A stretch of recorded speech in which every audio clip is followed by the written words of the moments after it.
जन्म लेता है तो पहले गुरु कौन होते हैं संतान के? माता और पिता। प्रथम गुरु कौन कहे जाते हैं? माता और पिता। जब थोड़ा बच्चा बड़ा होता है तब विद्यालय में पढ़ने जाता है, तब दूसरे गुरु मिलते हैं, और बड़ा होता है तो तीसरे गुरु मिलते हैं। लेकिन जो पहला गुरु होता है वो संतान को चलना सिखाता है, बोलना सिखाता है, हर कार्य करना सिखाता है। हम कहते हैं ना कि हमारा बच्चा बिगड़ गया, बोलते हो ना? ऐसे कई माताएं हैं, मैं कहीं भी जाती हूँ तो गुरुजी ने बताया था कि मैं भाग्य को देखती हूँ उनके जीवन में क्या हो रहा है क्या नहीं हो रहा है। तो ऐसी कई माताएं हमारे सामने आई, सबसे ज्यादा कष्ट उन्हें क्या है जीवन में? संतान के लिए, पति के लिए दुखी है। कहीं ना कहीं कमियां माता पिता में भी होती है। जब बच्चा बिगड़ जाता है तब हम दोष देते हैं, लेकिन जब बच्चा छोटा होता है तो आप तो पिता हो, गुरु हो, आपने उसे सही ज्ञान नहीं दिया, सही शिक्षा नहीं दिया, सही रास्ता नहीं दिखाया। कई बार आपने देखा है बालक छोटा सा है, कितने ऐसे पिता हैं कि गुटखा खाते हैं ना,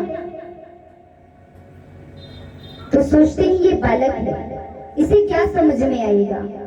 कई पिता तो ऐसे होते हैं कि अपने ही संतान को पैसा देते हैं, जा दुकान से लेकर आ। अब वो छोटा सा है, उसे समझ नहीं है, वो जाएगा, एक दिन लाएगा, 2 दिन लाएगा, पिता को खाते हुए भी देखता है। लेकिन हम अज्ञानी बने हैं, छोटा बालक है, इसे कहां से समझ है?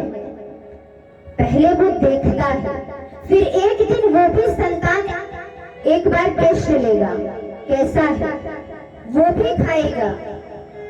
तो रास्ता कौन बिगाड़ा? पिता ने।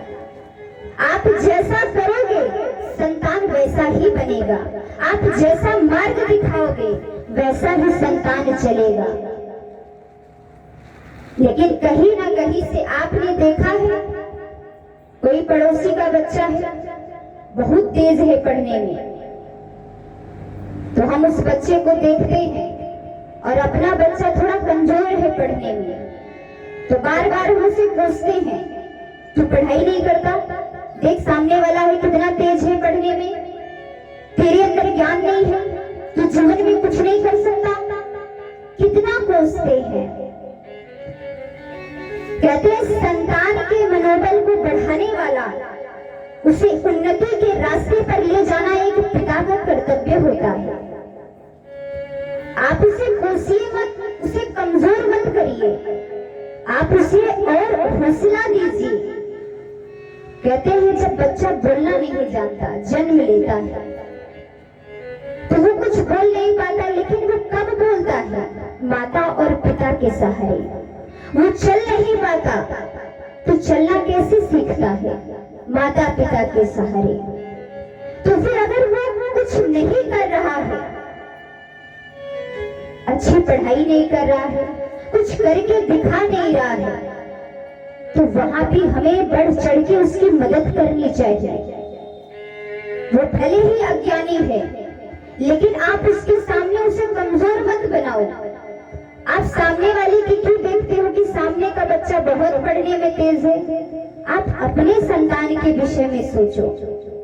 कहते हैं जब माता पिता बच्चों को प्रेरणा देते हैं, हाथ पकड़कर चलना सिखाते हैं, तो वो कितना भी बड़ा अज्ञानी हो, अगर वो कुछ जीवन में नहीं कर सकता है ना, तो माता पिता ऐसे गुरु हैं कि उसे उस रास्ते से उभार करके उस मंजिल पर ले जाते हैं जहाँ के विषय में आपने कभी सोचा ही नहीं।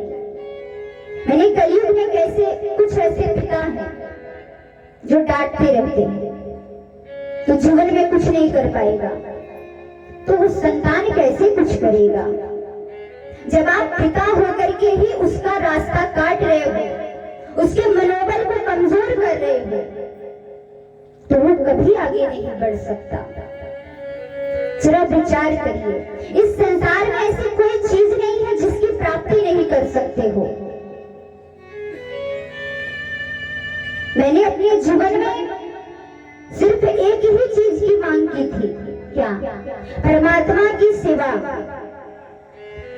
इस स्थान पर बैठकर मैं लोगों को ज्ञान दूं। अगर मेरे पिता मुझसे ये कहते कि तू ये नहीं कर पाएगी, तो आज मैं यहाँ नहीं होती। लेकिन मेरे पिता ही पहले वो गुरु थे जिन्होंने मुझे ये रास्ते पर चलने के लिए क्या कहा कि ये काम तो तुम बहुत आसानी से करोगी। अरे परमात्मा की सेवा, संसार को ज्ञान देने के लिए तो तुम्हारे लिए कुछ भी नहीं है। अगर मेरे पिताजी मुझसे ये कह देते कि तुम बोल नहीं पाओगी, तुम ये कर नहीं पाओगी, तो क्या आज मैं इस स्थान पर बैठी रहती? नहीं। तो मेरे पहले गुरु कौन है? मेरे पिता हैं। मुझे इस रास्ते पर ले जाने के लिए कहते परमात्मा की कृपा तो रहती है, लेकिन माता पिता की छाव में संतान बहुत कुछ कर सकता है। राजा दशरथ की जब मृत्यु हुई तो यहाँ भी कथा में आप सीख लीजिए भाई और भाई का प्रेम क्या होता है। इस कलयुग में अगर किसी घर में 4 भाई हैं तो भरत जी के चरित्र को हम अगर आपको सुनाते रह जाए तो एक दिन भी शेष रह जाएगा। लेकिन इनका प्रेम कैसा है? घर में आज कलयुग में 4 भाई हैं तो 4 चूल्हे जल रहे हैं। बोलो जलते हैं कि नहीं?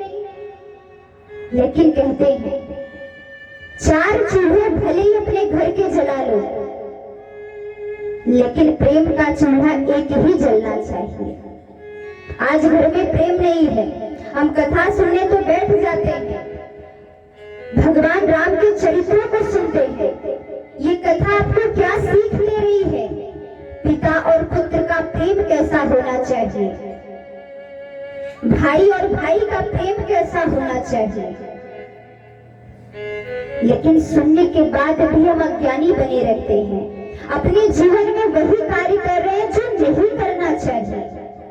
जब भी घर में विपत्ति आई, किसी एक भाई के ऊपर कोई कष्ट आए, तो अगर घर में दूसरा भाई है ना, तो उसे दौड़कर मदद करने के लिए जाना चाहिए।